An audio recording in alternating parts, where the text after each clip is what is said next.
Como eu tinha falado anteriormente, não, faltando 5 minutos da tua palestra, né? 10 minutos. Quem inicia o meu site, corujadeti.com.br, ficasse down, eu estaria sorteando 10 livros. Castrezano, ele ainda está down? O Cid do Não Salvo, com mais de 160 mil seguidores, pediu para a galera acessar. E a galera acessou, e o meu site ficou fora do ar. Então, por causa disso, nós iremos sortear 10 livros para o público, ok?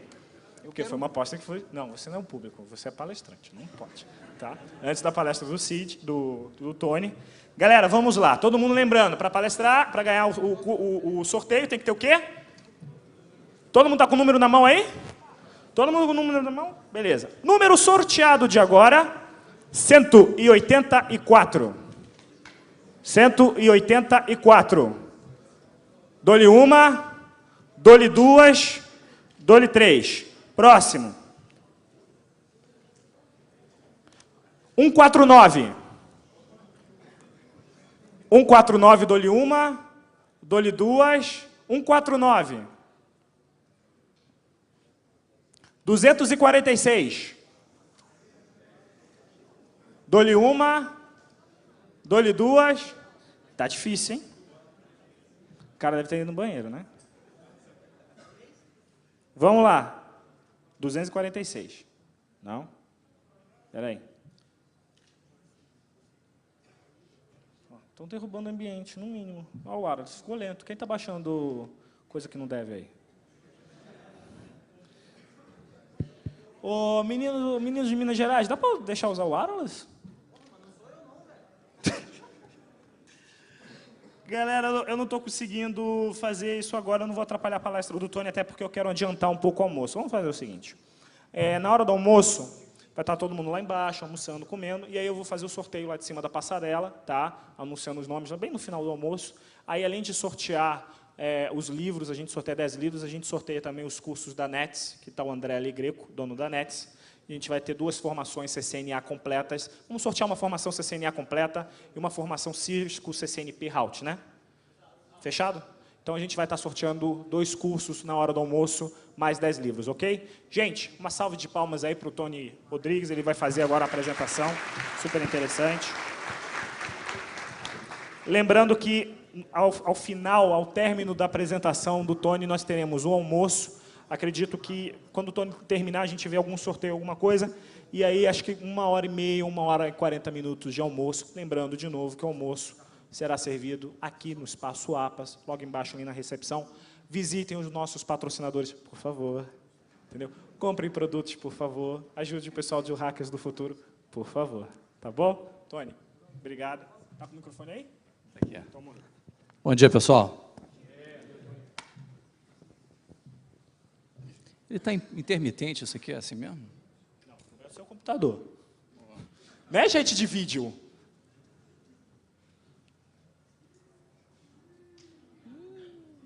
Espera aí, calma.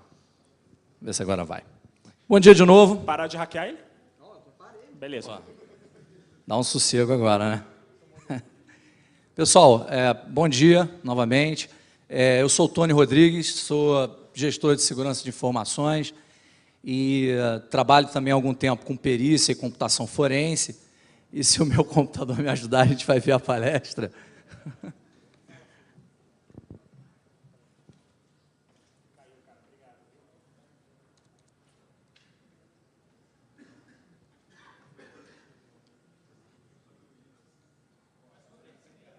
Eu vou ter que fazer uma investigação para ver o que está acontecendo. Bom, vamos lá. Já me apresentei, uma das coisas legais de falar também do meu blog, quem gosta de computação forense, dá um pulo lá. Eu costumo, periodicamente, colocar alguns arquivos e artigos também. E, além disso, quem conhece esse cara aqui, vai ver que eu sou sócio de um vidente famoso. A turma da antiga deve lembrar desse cidadão aqui, Herculano Quintanilha. E esse cara me pediu uma dica. E aí eu mandei essa aqui, ele gostou muito, dá para ler? O Vascão vai arrebentar esse ano, trem bala. E aí ele, muito feliz com a minha dica, me passou uma série de outras dicas voltadas à computação forense. Ele falou, Tony, vou te dar 15 previsões, então, do que vai acontecer nessa década. E o papo de hoje é exatamente isso, é falar sobre computação forense, o que a gente pode esperar daqui para frente nos próximos aí 10 anos. Né? A gente tem um pouco menos do que isso, porque a década já começou no ano passado. Né? Essa é a nossa agenda e, na verdade, obviamente não se trata de prever o futuro. A gente fala do que é tendência. Tá, beleza, obrigado. A gente fala do que é tendência, a gente fala do que é direcionamento das pesquisas que a gente vê hoje em computação forense e também as percepções das dificuldades. E, no final das contas, o que eu vou falar aqui, em muitos casos, é isso aqui, ó, é expressão do desejo de mudança. A gente vê algumas coisas que entra ano, sai ano, são feitas das mesmas formas e a gente não consegue mudar aquilo. A ideia é a gente conversar e ver se a gente consegue perceber modificações que possam melhorar nesse sentido. Vocês podem ver aqui que eu coloquei um anúncio muito interessante de um concorrente nosso, lá do nosso escritório de previsões. Eu tive que fazer um redaction do telefone, porque eu achei que muita gente ia querer os serviços e eu ia perder clientela, né? Beleza, mas vamos falar da primeira coisa, imagem forense. Imagem forense é a primeira coisa que você deve escutar falar quando você entra num curso que fala de computação forense.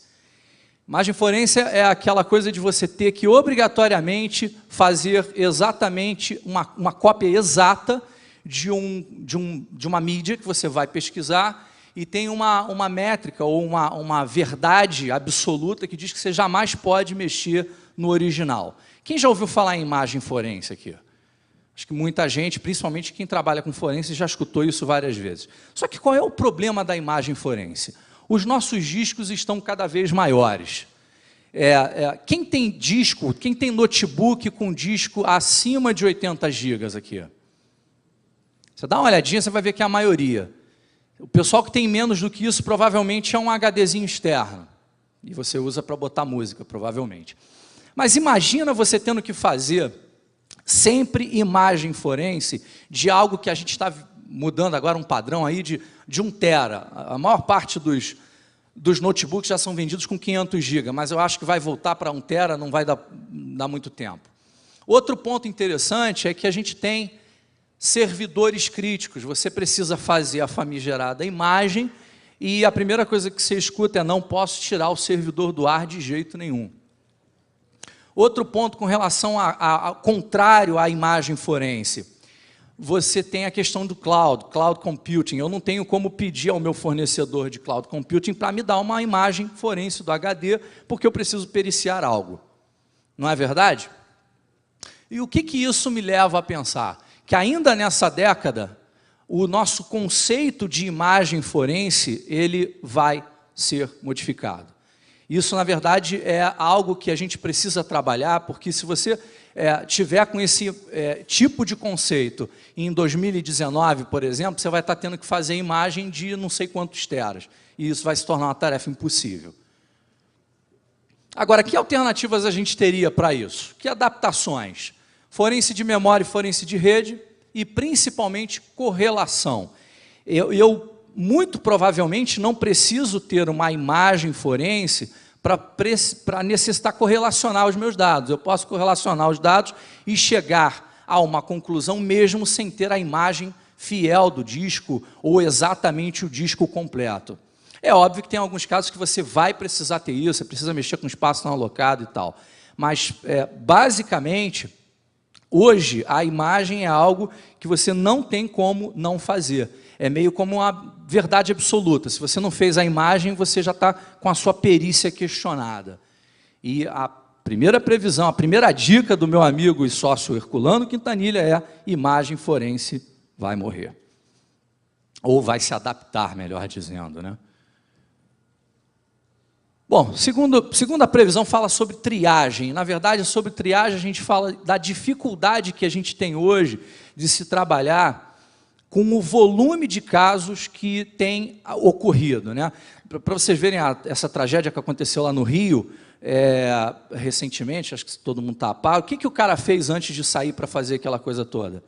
Ele queimou o computador. Isso porque os casos eles estão aumentando e as pessoas estão começando a entender que vestígios no computador são hoje uma peça importante numa investigação. Você vê uma pessoa comum, um doido qualquer, mas ele já tomou uma atitude para atrapalhar uma futura investigação. Isso significa que os casos estão aumentando, a população está começando a perceber que isso faz parte de algo que está começando a ficar comum. E a verdade é que a gente tem hoje uma média de 3 máquinas em casos mais simples. Pensa, por exemplo, num caso onde você teve uma família que a conta foi roubada, tiraram não sei quanto, ele liga para o banco e fala, olha, mexeram na minha conta, não fui eu e tal, e o banco quer fazer uma perícia na máquina. Ele chega lá, tem o computador da pessoa, tem o da mulher e tem o da filha. Já são, no mínimo, 3 máquinas que ele precisa olhar. Olha pelo lado da polícia. Não é incomum você ter casos onde as apreensões chegam na casa das dezenas de máquinas. Isso tem vários problemas. O primeiro, backlog, porque a equipe é finita, e você não tem como dar saída dessas máquinas todas, das análises dessas máquinas todas. Você gasta muito tempo, às vezes, olhando uma máquina que não tem nem cheiro de ter problema. Além disso, você tem o problema da armazenagem. Você tem que pegar aquelas milhares de caixas e levar para algum lugar, fazer cadeia de custódia. Quando você tem um policial envolvido que conhece do assunto, ele vai tirar só o HD, mas ainda assim é problema. O que a gente está querendo dizer para solucionar ou para ajudar nisso? Software de triagem.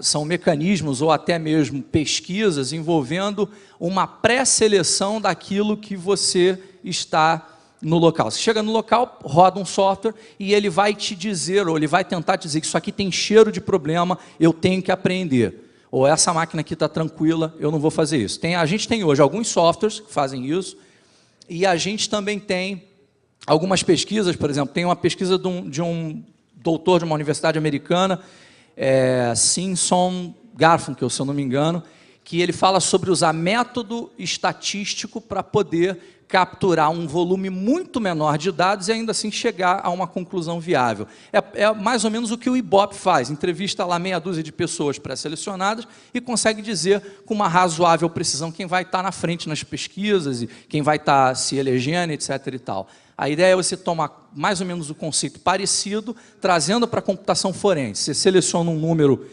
muito menor de dados de uma máquina e consegue chegar a uma conclusão com um certo grau de certeza. E aí nós vamos ter a próxima previsão. Ainda nessa década, ferramentas de triagem digital alcançarão grande importância. Porque se não for assim, daqui a pouco, principalmente as nossas polícias, não vão ter lugar para armazenar tanta máquina apreendida. Esse é um software, tá ruim esse negócio, né? Esse é um software, o S-Forensics, é um software que está em beta ainda, mas ele faz triagem. Aqui, até onde eu testei, ele está bem bacaninha, vale a pena testar. Vamos falar um pouquinho de ataques cibernéticos, é uma coisa que dá dor de cabeça para a gente. E eu, antes de falar exatamente da previsão, eu queria comentar o seguinte: repare como os ataques, eles têm 2 tipos de comportamento com relação à evolução dele. Você tem ataques que evoluem, mas evoluem muito pouco, são praticamente cópias melhoradas de outros ataques. E isso fica numa espécie de ciclo e, de repente, ele dá um salto. O que eu estou comentando é que esse salto normalmente é brusco e ele é marcado. Vou falar do Stuxnet. Quem já ouviu falar do Stuxnet? Fez muito sucesso no ano passado e esse tipo de ataque, né, de malware, ele pode ser considerado um salto tecnológico da nossa década.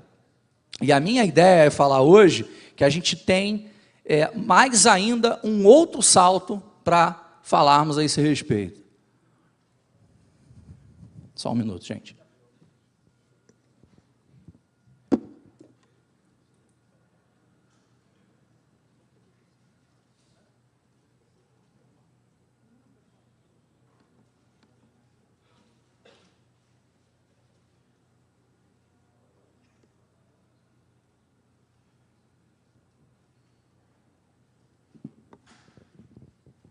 Vamos lá. Uma das coisas que eu coloquei aqui é que a gente pode perceber algumas eras ou fases com relação a ataques. Você tem a fase do que a gente pode chamar de hobby, era aquela época bem no iniciozinho da construção dos malwares. É quando você tinha, normalmente estudante, brincando, um queria aparecer para o outro, queria mostrar que sabia mais. Em geral, fazia aquilo por gosto. De repente, alguém percebeu que podia tomar vantagem nisso. Começou uma era de pequenas vantagens, onde o estudante já trocava a nota na faculdade, ele já fazia um carding e conseguia fazer pequenas comprinhas, mas a gente ainda, nessa época, estava num escopo bem restrito, era mais como brincadeira. Depois disso, tivemos um outro salto, um salto que envolveu grana. Aí a era do phishing, onde as pessoas começaram a contratar crackers para fazer ataques e começar a ganhar grana com isso. A gente tem agora numa outra época, numa época de ataque militar. O Stuxnet é um grande exemplo disso.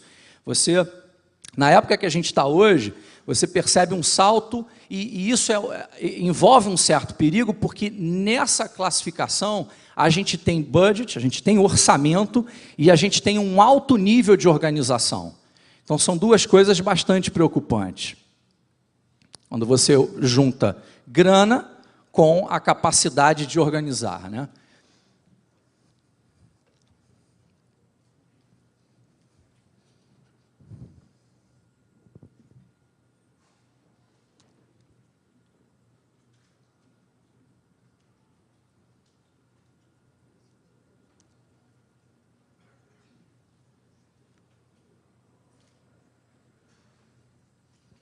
Esse é o slide que fala sobre o Stuxnet. Ele é uma obra-prima. Quem teve a oportunidade de estudar esse malware e gosta de tecnologia deve ter ficado, como eu, encantado. O que ele tem de diferente? Ele foi, até onde é falado, o primeiro software que teve um ataque específico voltado para a sabotagem. A ideia dele é sabotar um equipamento bastante específico que é usado em centrífugas relacionadas à energia nuclear e, estranhamente, né, esse equipamento é muito comum no Irã. Então, acredita-se que foi um ataque coordenado contra o Irã e contra o programa nuclear iraniano.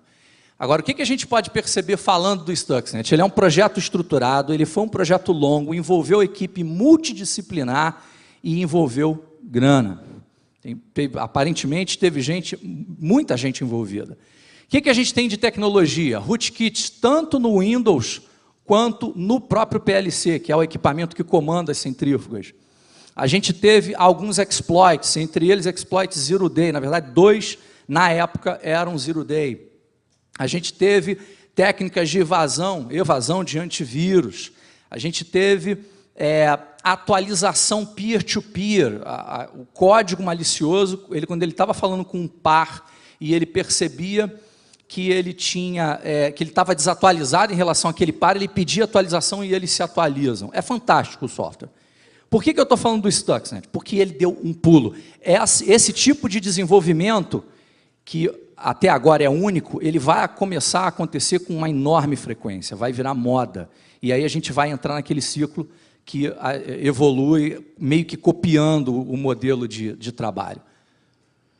Aqui é um exemplo do Stuxnet, da arquitetura do que ele atacou. É um software da Siemens, chamado Step 7, que está numa máquina, em geral, apartada de uma rede TCP/IP. E dos mecanismos de ataque era usando um atalho craftado para atacar. Aqui alguns gráficos mostrando como o Irã foi bastante atacado. Você pode ver que esse gráfico anterior que eu mostrei era mais do que o dobro, aqui é mais do que o triplo do segundo atacado, que é a Coreia do Sul. Aqui um outro evento bem recente, o Komodo Gate, também tem cunho político. O hacker que fez isso está se dizendo iraniano, quer dizer, parece mais um contra-ataque. E aí a gente diz o seguinte, a terceira previsão, a gente vai ter ainda mais um salto nessa década. Para você pensar se isso pode ser verdade ou não, é só você imaginar com o que a gente teve que lidar no decorrer de 2000 até 2009. O que a gente viu de diferente? Ninda, Sacer, Que outros a gente viu que abalaram as estruturas aí dos mercados? A gente viu um monte de coisa nova. Alguns muito parecidos tecnologicamente, mas outros extremamente inovadores. O que eu quero dizer é que a gente ainda vai pegar, exatamente nessa década ainda, um grupo extremamente inovador, além do Stuxnet.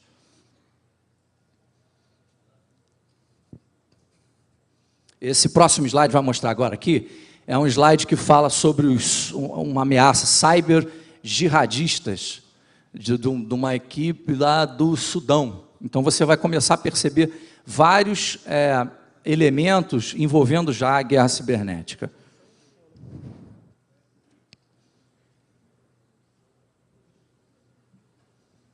Bom, forense de memória e rede está crescendo muito em termos de utilização, principalmente uma das técnicas que já são bastante utilizadas e conhecidas hoje é a técnica de injeção de código. Você não toca o disco, vai direto para a memória, é executado, e quem faz forense tradicional não tem nem cheiro de vestígio. A questão é que, principalmente o Stuxnet, ele gerou novas técnicas muito mais complexas de código injetado. E tem algumas coisas que você só consegue pegar se você tiver um dump de memória. Além da questão da memória, a forense de rede vai se tornar extremamente importante. Por quê? Porque até eu comento, rootkit de kernel, etc., em alguns casos, para que ele faça alguma coisa, ele pode ficar muito bem escondido. Mas para que ele consiga fazer alguma coisa, ele tem que se mostrar. E, em geral, ele vai se mostrar na memória e numa comunicação externa. E é aí que a gente vai conseguir pegá-los. Isso significa que esses dois itens, forense de memória e rede, vão aumentar em muito a importância nesses próximos anos. Eu falo de dois softwares ali para mostrar que a parte de open source já está bem bacana com relação a essas duas. Né? O Explico é um software open source muito bom para forense de rede e o Volatility para a questão de memória.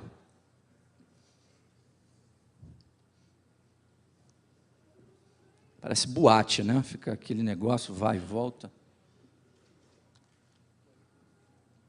Pois é, essa é a próxima previsão.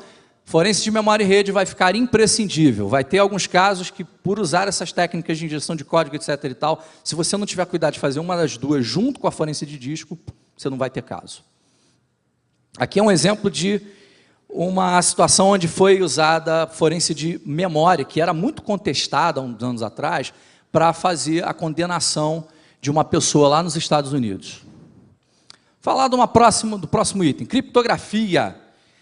Há um tempo atrás era coisa de doutores, pessoas que estudavam muito, era coisa acadêmica, etc. e tal. O que a gente vê hoje? Hoje temos pessoas que são inteiradas da dificuldade e do impacto que tem de você perder dados sem estarem criptografados, ou seja, o impacto está mais conhecido, as aplicações se tornaram mais próximas do usuário, tem aplicação user-friendly, tem aplicação que se junta ao Internet Explorer, por exemplo. A maioria dos softwares de criptografia corporativos permite que você recupere a senha se você esqueceu, isso é fundamental em casos corporativos.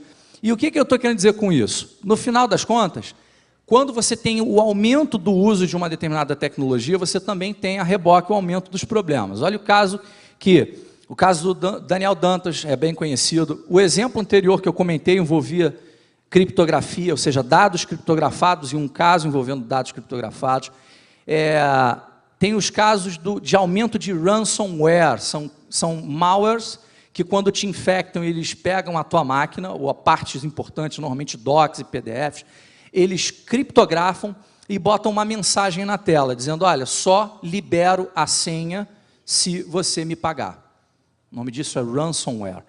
Por que eu estou falando isso? Eu estou falando isso porque criptografia está assumindo um papel, está deixando de ter um papel acadêmico para ter um papel perto do usuário. Significa que a gente vai ter, ainda nessa década, um volume muito grande de casos envolvendo criptografia. E vem a nossa próxima previsão, se o meu micro deixar, que fala o seguinte, antes do fim dessa década, a gente vai ter criptografia em praticamente todas as máquinas de usuário, por conta de todas essas situações que eu comentei agora. Aqui não está aparecendo, é uma tela que fala sobre uma mensagem de um ransomware dizendo, olha, isso aqui eu estou te pedindo minha sincere apologize, com relação a ele ter infectado e pedindo uma grana para liberar a senha.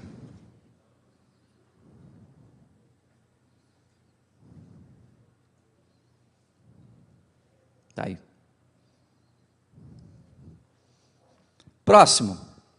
Lei de crime de informática. Está virando novela, né? Essa lei deve ter, esse projeto de lei deve ter aí se arrastando por mais ou menos 10 anos. Não vou me estender muito em falar sobre esse item especificamente. Eu sei que tem palestra, não sei se hoje, amanhã, de alguns advogados, a doutora Gisele, o doutor José Milagres, e eles devem comentar algumas coisas. A questão é a seguinte: é necessário que a gente tenha essa lei. Isso é ponto. Essa lei, esse projeto de lei ainda está polêmico, tem uma série de questões que estão sendo discutidas, ele vai e volta, mas o ponto é que a gente precisa dela. Então, antes do fim dessa década, esse projeto vira lei.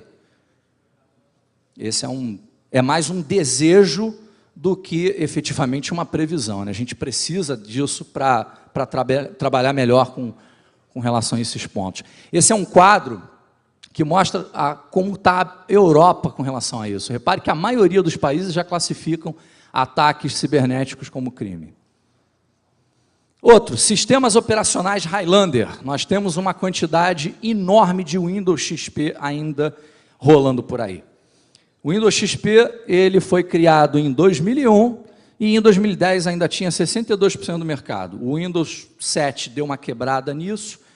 Ele agora está com cerca de 41%. Eu acho que eu decorei a palestra, porque eu não estou vendo e pelo menos ajudou, né? Ele entrou numa garantia estendida e ele vai ficar até 2014.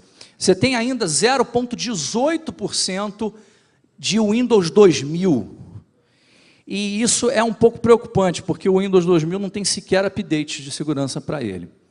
E, por conta disso, a gente tem uma nova previsão. Qual é? A de que, no final dessa década, a gente vai estar ainda pesquisando a maior parte dos casos em Windows 7, vamos ter uma quantidade menor em Windows N, sendo o N maior do que 7, uma versão nova de Windows, e a gente ainda vai ter casos envolvendo o Windows XP.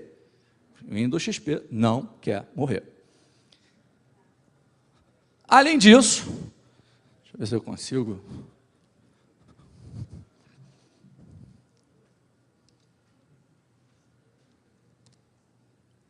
A gente tem, nesse caso, uma Extended Provision, ou Prediction.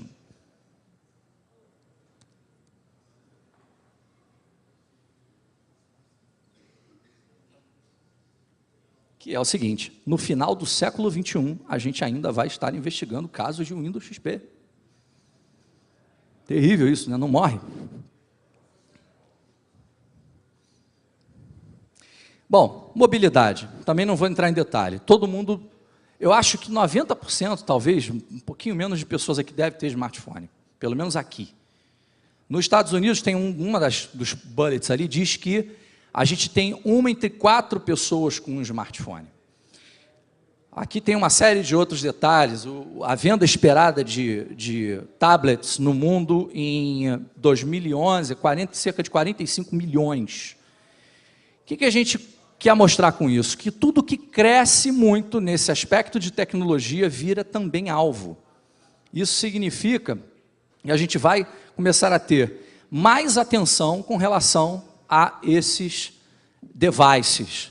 A gente vai ter muita coisa acontecendo, bugs, exploits voltados para eles, invasões, perda de informação, etc. e tal. Aqui é um gráfico de vendas do iPhone no Brasil, 2010. Ali é um hacker bonitão que foi preso por uma falha que ele localizou no iPad. Não sei se deu para ver aí, porque ficou piscando. Está lá, lindão. Temos uma outra notícia de um problema no iPhone, que é aqui. É um vírus que fizeram para o iPhone. Ou seja, eu estou mostrando isso para te mostrar o seguinte: já está virando alvo. A gente ainda não tem em grande quantidade, mas já está virando alvo. Essa tela aqui, que novamente está piscando, Foi uma pesquisa da SANS feita no ano passado, que mostra o seguinte, qual era o envolvimento dos forensicators, que eles costumam chamar, das pessoas envolvidas com computação forense. E o quadrinho, a série relativa a mobile está lá vazia. Não sei se você consegue ver daqui. Ó. Não tem ninguém. Isso aí vai mudar. Porque na medida em que você tem 1 entre 4 pessoas tendo smartphone, obviamente isso vai virar foco de ataque. E a gente vai ter muito mais pesquisa e ataque envolvendo mobile. E é onde a gente entra, que vão se tornar alvos significativos, os equipamentos móveis, e se aproximarão em número aos de desktop. Vai ficar uma coisa bem mais, muito maior em número de casos. Essa previsão tem a ver com o crescimento da Apple e do Mac. Eu volto a falar da mesma coisa como falei anteriormente, com relação ao smartphone. Cresceu, ficou na janela, e aí vira um elemento para ser atacado. Hoje o volume de vendas da Mac é enorme, a gente já tem gente dizendo que é muito mais fácil gerenciar Mac do que o Windows. Você tem aqui um crescimento ano a ano de 31%, isso é dado de janeiro de 2010, eu não sei como é que está isso agora. Mas, enfim, eu colhi uma série de notícias que mostram o que a gente já viu. Ó, o cara está aqui, está com um iPad, ali deve ter outro, já vi várias pessoas aqui. A maior parte tem iPhone, tem isso, tem aquilo. O ponto é o seguinte, começou a crescer, vai virar alvo de ataque. E se vai virar alvo de ataque, computação forense vai ter que se especializar. A questão do Mac, hoje, se você for procurar um utilitário que realiza forense em Mac, você encontra um ou outro. Quando você vai fazer isso para Linux e para Windows, você tem uma porção de opções. E aqui é um gráfico comparativo de como o Mac cresceu do mercado de 2007 para 2011. Mas o ponto é o seguinte, que ainda nessa década, nós vamos ter uma quantidade enorme de recursos, ferramentas e artigos relacionados com Mac OS. Ele vai encostar, em termos de importância, ao Windows e Linux. Log. Questões de log. Log é algo que a gente só procura quando está com problema, né? Log foi feito para nos ajudar em relação a deu pau em alguma coisa, eu olho o log. Um ou outro trata de auditoria. Ele tem um pouquinho mais de informação, etc. e tal. E pouquíssimos são aqueles que eu consigo, como log, usar com relação à forense, porque ele me traz dados antes de serem alterados, me traz dados depois, traz uma boa identificação de quem fez as alterações. E tem outro problema com os logs de hoje. Eles são pouco resistentes a ataques. E aí eu digo o seguinte, durante a década os fabricantes perceberão a importância dos logs e vão começar a criar logs voltados para a computação forense. Isso é menos previsão e é muito mais um desejo. Porque hoje, quem faz computação forense é obrigado a pegar vestígios em uma série de lugares diferentes, porque não tem um log que diz, fulano fez isso. Você é obrigado a pegar milhares de coisas, dar um monte de voltas, quando você podia pegar um log e perceber que aquilo já está lá. É óbvio que você precisaria fazer correlação, mas isso é outro detalhe.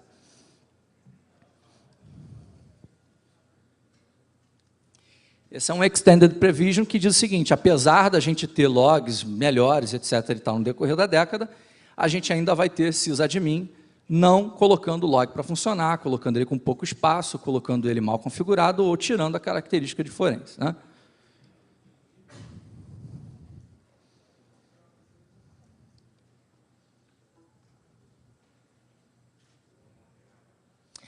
Vamos falar um pouco de pesquisa. A gente tem uma série de pesquisas interessantes acontecendo na área de computação forense hoje, que definem meio que o rumo do que a gente vai ter daqui para frente. Em geral, essas pesquisas atacam o que a gente pode dizer que são, a gente pode considerar calcanhar de Aquiles de computação forense. Vou dar um exemplo, está escrito ali. Carving. Quem sabe o que é carving? Ninguém sabe?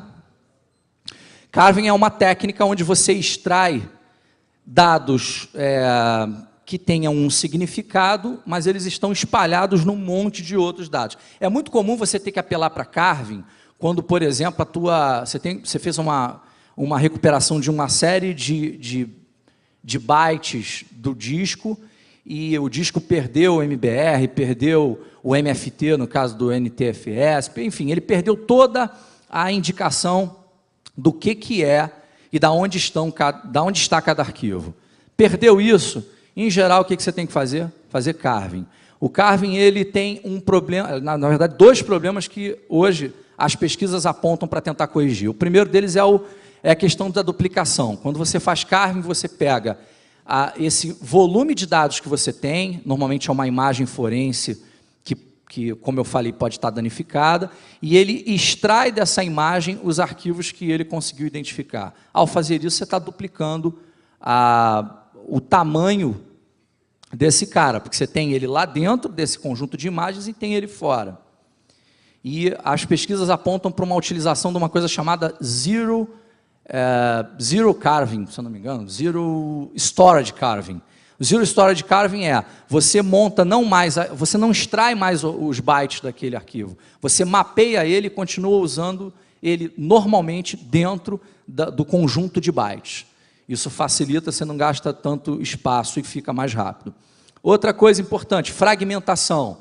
Fragmentação é um problema grande porque quando você faz carving, você não tem como, em geral, saber que no meio, entre um setor e outro, tem dados que pertencem a um outro arquivo.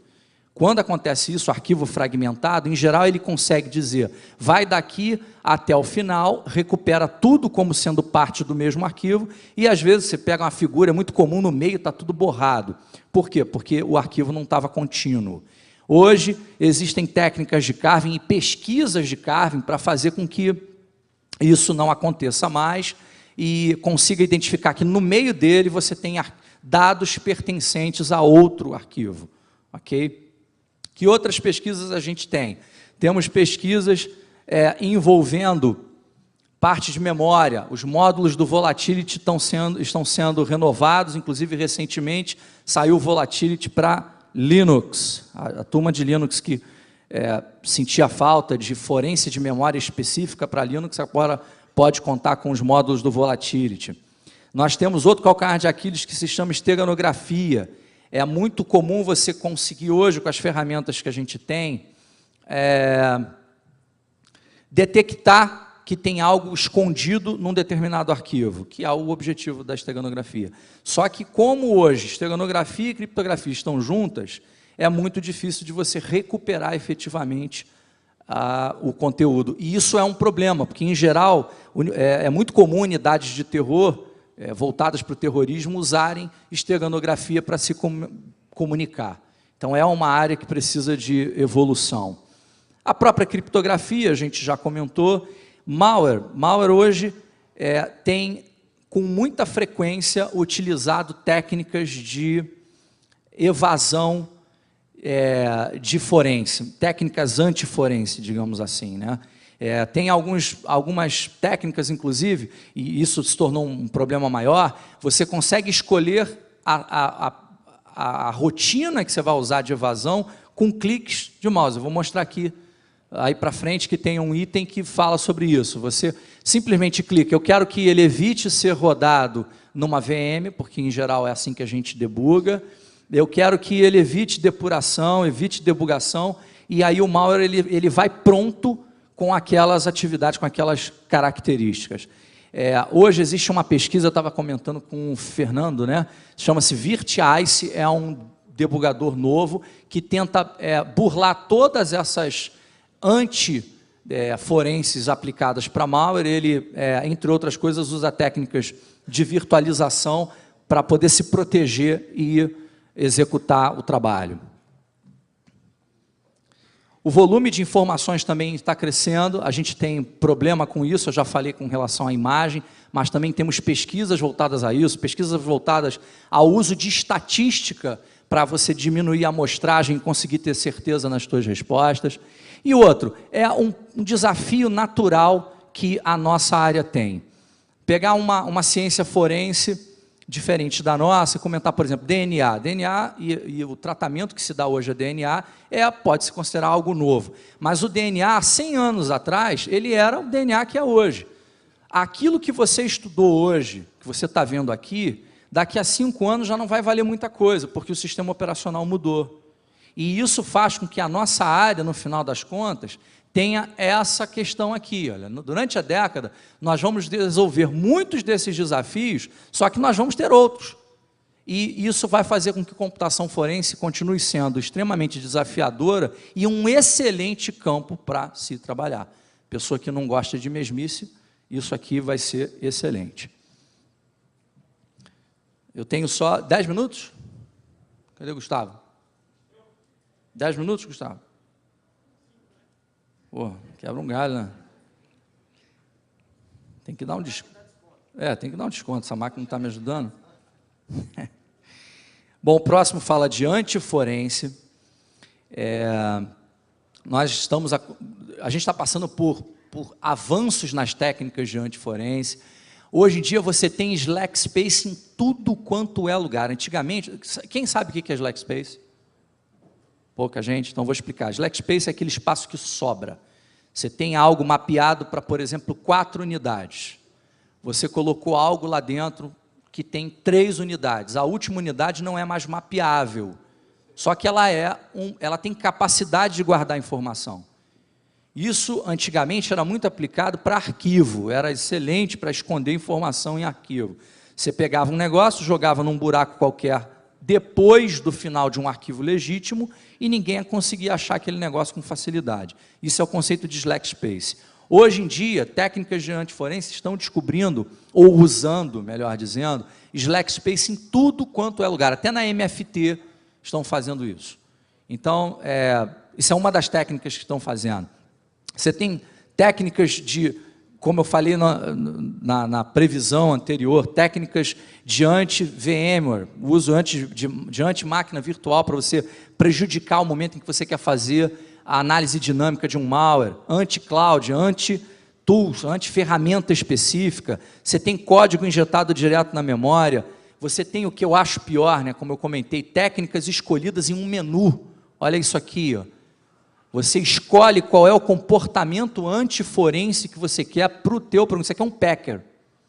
E você diz, eu quero que ele não rode em máquina virtual. Eu quero que ele aborte ou performe de uma maneira diferenciada se ele estiver sendo depurado. Isso aí trabalha contra o perito e isso tem crescido muito. Mas o que eu quero dizer é o seguinte, nessa década, nós vamos ter antiforense e anti-antiforense o tempo todo, não importa se a técnica é muito apurada ou não, isso é um ciclo, que muita gente considera ruim, eu considero bom, porque no final das contas é a antítese que faz a gente evoluir, perfeito? Estamos terminando, vou falar rapidinho, resposta a incidentes é uma questão ainda complicada, principalmente no âmbito corporativo, você, num momento de extremo estresse e crítico, você tem e, sob pressão, colher muitos dados e analisar e entender o que está acontecendo. Hoje a gente tem uma série de ferramentas que apoiam a coleta, ferramentas excelentes, mas, até onde eu conheço, nenhuma ferramenta que apoie bem a questão da definição do que vai ser feito. Poucas são as oportunidades, em geral você tem que contar com gente que conheça muito bem da rede, muito bem do ambiente para poder ajudar. É difícil você catar alguém externo e fazer com que essa pessoa consiga te ajudar rapidamente. Resposta a incidente ainda está uma coisa complicada. E o que eu estou prevendo para essa década? Na verdade, aqui também é uma mistura de previsão e desejo. Que se comece a olhar para isso de uma maneira mais séria, que a gente consiga colocar principalmente o uso de inteligência artificial, eu vejo campo para inteligência artificial nisso aí, modelos de apoio à decisão, onde você insira os dados coletados e ele te diga, olha, pode estar acontecendo isso, isso ou isso. A gente precisa de ferramenta automatizada para ajudar nesse momento. A gente está quase terminando. Pessoal, a investigação total, o que eu quero dizer com esse ponto especificamente é o seguinte, hoje, o que é comum? As polícias estão acostumadas a fazerem investigações, investigação, mundo real, e cada vez mais estão melhorando na questão das investigações digitais. No entanto, a parte corporativa, quem trabalha com a parte corporativa, está com uma visão um pouco fechada do que é a investigação. E aí, em geral, a pessoa trabalha nisso e só quer pegar vestígio digital para correlacionar. Quando, na verdade, quando você fala em investigação, você tem que ir na máquina, você tem que ir nas outras máquinas prováveis, você tem que ir na catraca lá embaixo, você tem que ir no CFTV, você tem que ir em outros lugares também, porque, na verdade, você está fazendo uma investigação que é completa, é total. E o que eu quero mostrar, no final das contas, é que com o amadurecimento da nossa ciência, isso vai acontecer ainda nessa década aqui no Brasil, a gente vai ter as pessoas, principalmente do meio corporativo, entendendo que a investigação ela precisa de juntar vestígios do mundo real com vestígios do mundo digital. Última coisa, falando sobre crescimento e especialização. Falei isso agora há pouco, especialização vem com amadurecimento. A gente tem enfrentado uma especialização de segurança de informações, que é a própria computação forense. E na própria computação forense, você já vê forense de memória, forense de malware, forense de browser, isso está ficando cada vez mais especializado. Só que a parte acadêmica não está acompanhando. Hoje, a gente tem o quê? Graduação em TI. Vocês conhecem alguma graduação específica de segurança de informações? Eu digo graduação, não é especialização. Alguém conhece? Voltado para a segurança de informações? Se tiver, eu acho ótimo. Conhece? Show, show. Isso tem que ser divulgado, porque você às vezes tem que aprender milhões de coisas e você poderia, por exemplo, sair graduado especificamente em segurança de informações, aprendendo o que é específico daquilo que você quer fazer. Computação forense, muito menos. Essa eu tenho certeza que não tem graduação nenhuma, não conheço nenhuma especialização acadêmica nessa área aqui no Brasil, e quando muito a gente tem disciplinas em outras cadeiras, né?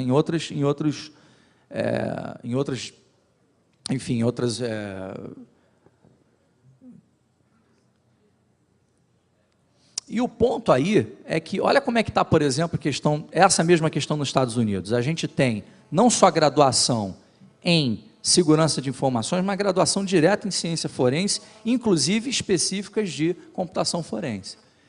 A gente tem várias opções disso no exterior. E, além disso, a gente tem conferências específicas. Tem algumas conferências nos Estados Unidos que, além de ser específica de forense computacional, ela é específica de um assunto. É uma conferência que só fala de forense de memória.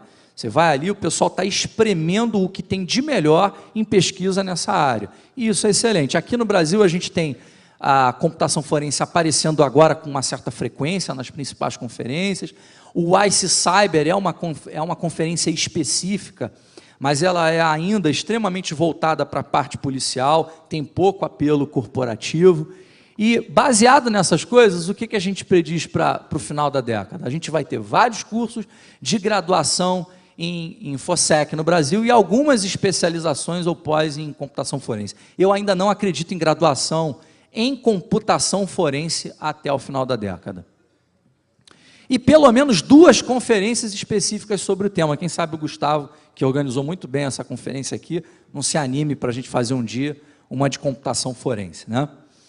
Bom, finalizando, a gente tem uma turma aí que todo final, início de ano, fica dando uma série de previsões, etc. e tal, e depois nunca aparecem para botar a cara a tapa e dizer, poxa, não, aquilo que eu falei não tinha nada a ver e tal. O que eu preparei? Eu preparei um checklist no final da palestra para você ir marcando. Pô, isso aqui o Tony falou, aquele negócio. Deu lá, não sei o que e tal. Tony falou. Então, ó, tem um checklist aqui para você. Esse material vai ser distribuído aí, o Gustavo sabe quando vai ser. Mas use esse checklist. No final de 2019, melhor dizendo, me procura e fala, pô, Tony, isso aqui tu errou, hein? Ou você acertou. Pessoal, concluindo, na verdade, nada disso aqui foi previsão, isso foi uma grande brincadeira, mas são coisas que a gente precisa que aconteçam. E mais, isso só vai acontecer se quem está aqui começar a se mexer.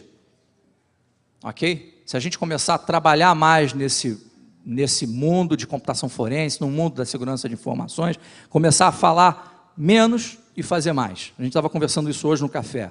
A gente às vezes fala muito e a gente se envolve pouco para fazer mudar. Então vamos nos envolver mais, ok? Eu não sei se tem tempo para pergunta, provavelmente não, mas eu vou estar pela conferência.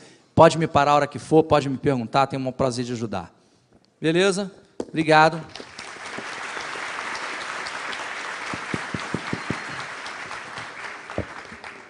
Tony, obrigado aí. Show de bola. Galera, infelizmente não vai ter perguntas nesse momento, porque vamos parar para um momento muito importante, almoço.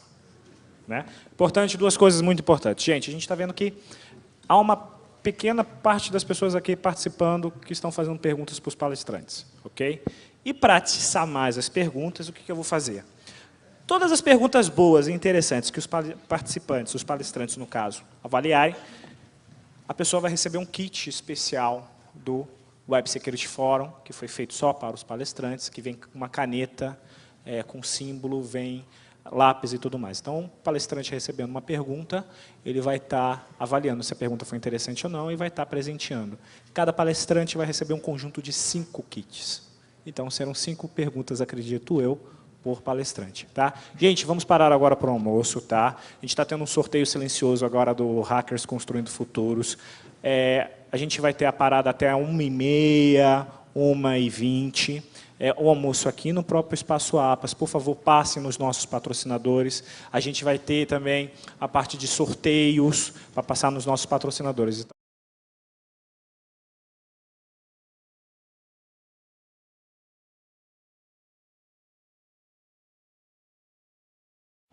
Bom, Rubens, como o suporte da Pax ajuda a Alatur? O suporte da Pax ele é importante porque um dos quesitos mais complicados de um diretor de tecnologia, enquanto gestor da área, é a questão do banco de dados. É ali que você guarda as informações importantes da empresa. Esse quesito, para mim, é um dos mais importantes. E como você decidiu contratar o suporte da Pax? A decisão, quando eu entrei no Grupo Alatur, o maior grupo corporativo de viagens, um dos maiores, havia sido feito um trabalho com o meu antecessor, com a Pax. Quando eu observei a estrutura de hot backup, enfim, esse tipo de coisa foi muito bem construído, a estrutura, a maneira como foi, o arquiteto que desenhou, foi bastante interessante. Com base nessa informação, eu resolvi procurar a Pax para discutir um pouco mais sobre isso, né? Como eu achei interessante, e aí foi que eu os contatei e a gente começou aí um projeto, né, de análise desse banco e com o crescimento da empresa, foi que a gente resolveu fazer um contrato de manutenção e suporte. Como você conheceu a Pax? O meu primeiro contato com a Pax foi em 2006. Nós estávamos em fase de implantação do Oracle Collaboration Suite e elas contrataram a Pax e a Pax conseguiu concluir o projeto um tempo recorde. A gente não imaginava que eles conseguissem concluir aquele projeto com uma facilidade tão grande diante da dificuldade que a gente vinha encontrando aqui em Recife. Qual foi o momento em que o suporte da Pax foi mais útil para a sua empresa, a Fiord? Bom, para nós aqui na Fiord foram vários momentos. Tá? Nossa aplicação é crítica, né? Nós temos um banco de dados Oracle aqui que funciona a todo vapor, 24/7, né? 7 dias por semana, e o suporte da Pax o tempo todo que a gente precisa está disponível. Nós tínhamos também o Oracle Collaboration Suite, que é uma aplicação extremamente crítica, e o tempo todo nós tivemos a Pax como parceiros, a Pax resolvendo nossos problemas. Então foram várias, não dá nem para mensurar, foram várias as vezes. Tá. E como você decidiu contratar o suporte da Pax? Bom, o suporte da Pax foi bem interessante, foi a Oracle que indicou a Pax para nós, porque nós colocamos uma ferramenta que era nova até para a própria Oracle, e eles informaram que a única empresa que estava apta a nos ajudar era a Pax. Então foi bem confortável para a gente. Tá. E para finalizar, como você sentiu a confiança para fazer essa contratação? A confiança, quando vem através de uma empresa como uma Oracle, né, você confia. Se ela está indicando é porque os caras são bons. E foi o que aconteceu. A Pax surgiu como uma equipe, e é isso que a Pax vem fazendo nesses 5 anos, trabalho de equipe. Meu nome é Cássius, o dele é Cássio. A diferença é pouca, mas existe. Assim como os nossos clientes também são diferentes. E é agregando os nossos diferentes perfis que a Pax se molda aos diferentes clientes.